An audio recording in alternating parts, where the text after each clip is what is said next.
ایک مسئلہ جو آج کل سوشل میڈیا پر بہت چلا ہوا ہے، اس سلسلے میں اظہار خیال کو وہ ضروری سمجھتا ہوں۔ غالباً میں نے آپ کو پہلے بھی بتایا تھا کہ جو یکساں نصاب کا جو کام ہو رہا تھا، اس میں نے یہ مطالبہ کیا تھا کہ نصاب میں کسی ایک جماعت میں یا ایک جماعت میں نہیں تو کم از کم مختلف جو ہے نا وہ کلاسوں کی میں عہد نامہ مالک اشتر کو شامل کرو۔ عہد نامہ مالک اشتر جس کا ترجمہ قائد اعظم رحمۃ اللہ علیہ کے حکم سے علامہ رشید ترابی نے کیا تھا۔ پاکستان بننے کے بعد قائد اعظم رحمۃ اللہ علیہ نے علامہ رشید ترابی رحمۃ اللہ علیہ کو حکم دیا، انہوں نے مقدمے میں لکھا ہے کہ اس کا فوراً ترجمہ کریں۔ اس کا انگلش میں ترجمہ موجود ہے، اردو میں بھی ترجمہ موجود ہے۔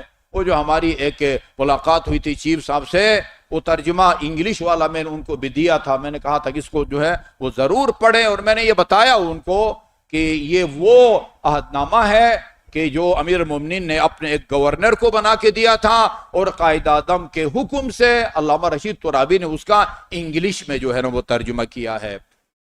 کوئی اختلافی بات نہیں ہے، حکومت چلانے کا طریقہ بتایا ہے، کس کو وزیر بنانا ہے، کس کو مشیر بنانا ہے، کس کو اپنے قریب رکھنا ہے، کس کو اپنے سے دور رکھنا ہے۔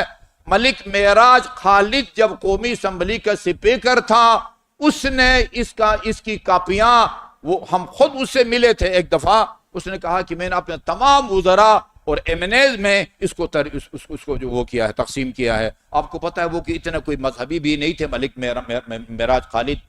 میں نے کہا اس کو شامل کرو،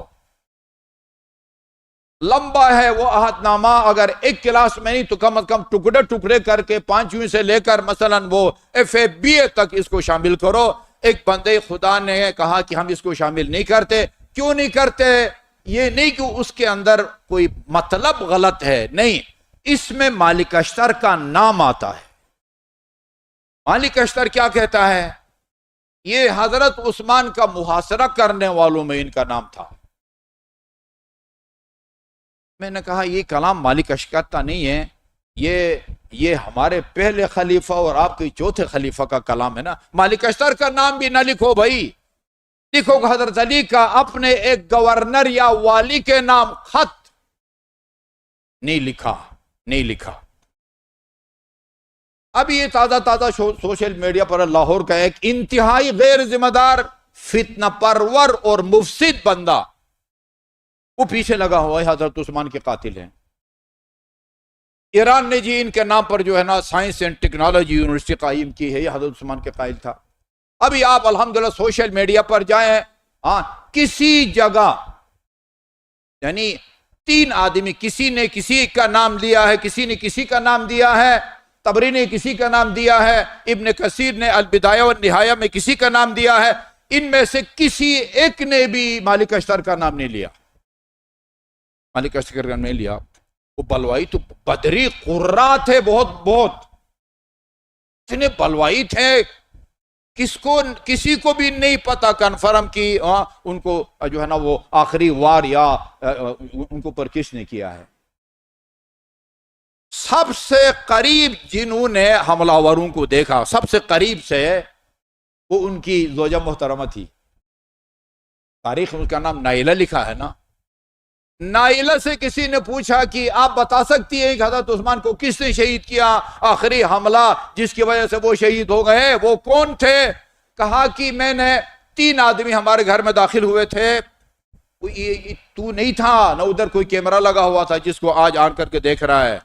جس حجرے میں حضرت عثمان تھے اسی کے اندر ان کی زوجہ تھی، وہ کہتی ہے 3 بندے داخل ہوئے تھے، ایک کی میں شناخت کر سکی ہوں، وہ محمد ابن ابو بکر تھے، حضرت ابو بکر صاحبزادے۔ 2 اور بندے تھے، میں جو ہے نا وہ ان کو نہیں پہچان سکی، ان کی اہلیہ نشاندہی نہیں کر سکتی۔ اس کو انہوں نے فون کیا ہے عالم برزخ سے حضرت عثمان نے کہ مالک اشتر نے جو ہے نا میرے اوپر تلوار سے، نظر سے یا تیر سے حملہ کیا ہے۔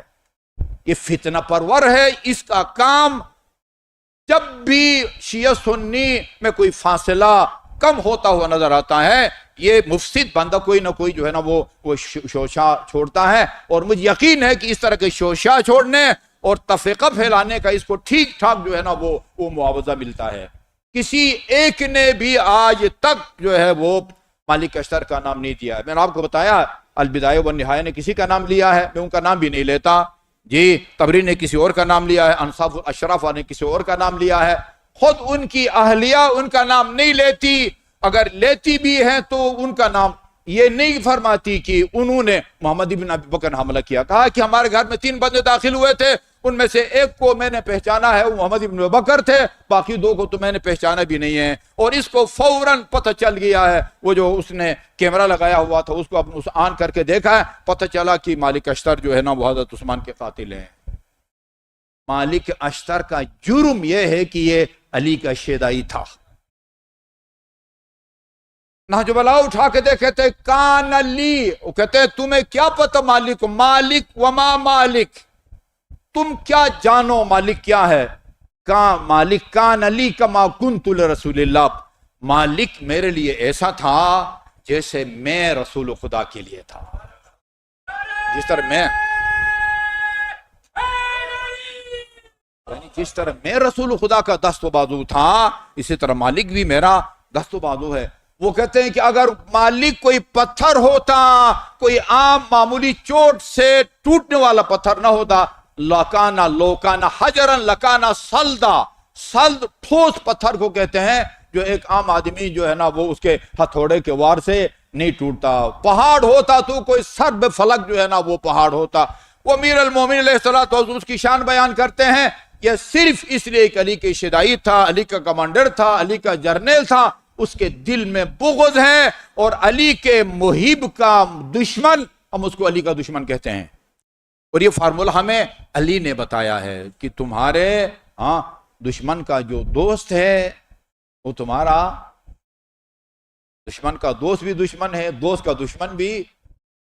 تو یہ جو ہے نا پتہ ہونا چاہیے، تمام مسلمانوں کو پتہ ہونا چاہیے۔ کسی مستند تاریخ میں محمد بن حنیفیہ کا نام جو ہے نا وہ نہیں آیا، صرف جو ہے نا جو قدرت ہے اس کے دل میں یا جو خباثت ہے اس کے نتیجے میں بار بار مالک اشتر کا نام لے رہا ہے، جبکہ ان کی زوجہ محترمہ نے ان کا نام نہیں لیا۔